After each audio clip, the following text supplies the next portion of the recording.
जनवरी 2026 आ चुका है और अभी भी बहुत सारे लोगों का रिफ़ंड पेंडिंग है। जून जुलाई 2025 में रिटर्न फाइल करने के बाद भी लोग वेट कर रहे हैं और पोर्टल पर सिर्फ अंडर प्रोसेसिंग या रिफंड ऑन होल्ड या रिस्पांस अवेटेड लिखा आ रहा है। इस वीडियो में मैं बिल्कुल सिंपल लैंग्वेज में समझाऊंगा कि रिफ़ंड क्यों अटक रहा है, आज की डेट में डिपार्टमेंट क्या कर रहा है और आपको क्या एक्शन लेना चाहिए। सबसे पहले रियलिटी समझिए। Income tax department automatic processing के साथ रिस्क बेस्ड चेकिंग भी कर रहा है। मतलब जो रिटर्न्स बिल्कुल क्लीन है उनका रिफंड आ रहा है, लेकिन जहां थोड़ा भी मिसमैच या डाउट है उनको सिस्टम होल्ड पर डाल रहा है। जनवरी 2026 तक भी काफ़ी रिटर्न्स पेंडिंग है। ये कोई इंडिविजुअल प्रॉब्लम नहीं है, ये ओवरऑल सिस्टम लेवल डिले है। सीपीसी डेली बेसिस पर रिटर्न्स प्रोसेस कर रहा है, लेकिन हर रिटर्न एक जैसा नहीं होता।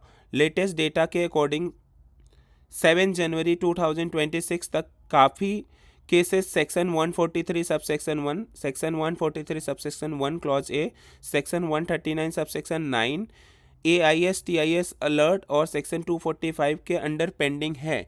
ये जो स्क्रीन पे डेटा देख पा रहे हो ये पिछले 4 दिनों का डेटा है, जिससे आपको और समझने में आसानी होगी कि हर दिन कितने ITR प्रोसेस हो रहे हैं।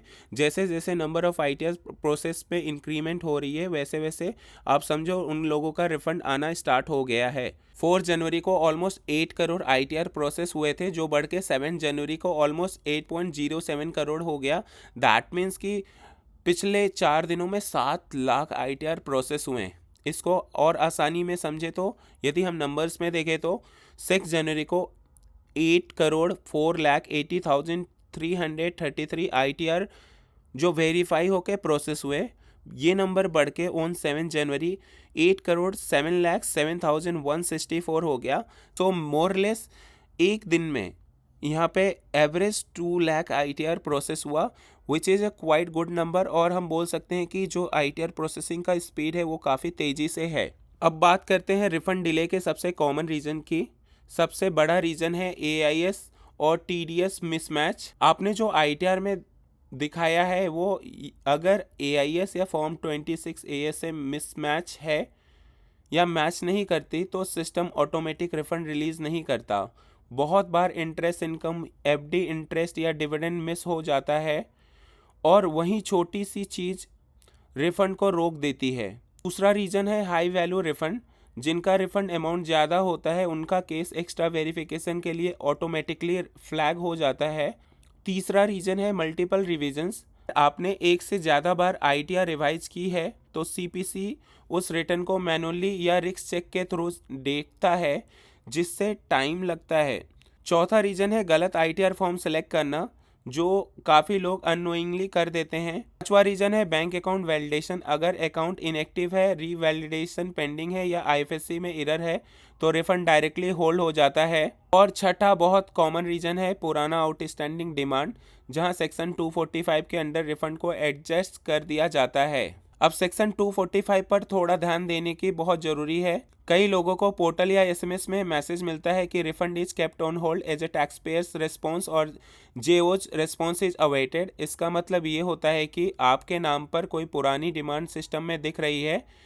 अगर आपने उस डिमांड पर रिस्पॉन्स नहीं दिया तो रिफंड ऑटोमेटिकली रिलीज़ नहीं होगा। अगर डिमांड गलत है तो आपको ऑनलाइन ऑब्जेक्शन फाइल करना पड़ेगा।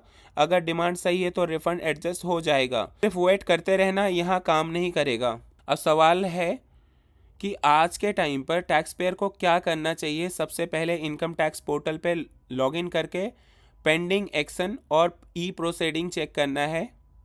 दूसरा, अपनी ITR को AIS और फॉर्म 26 AS से प्रॉपरली मैच करें।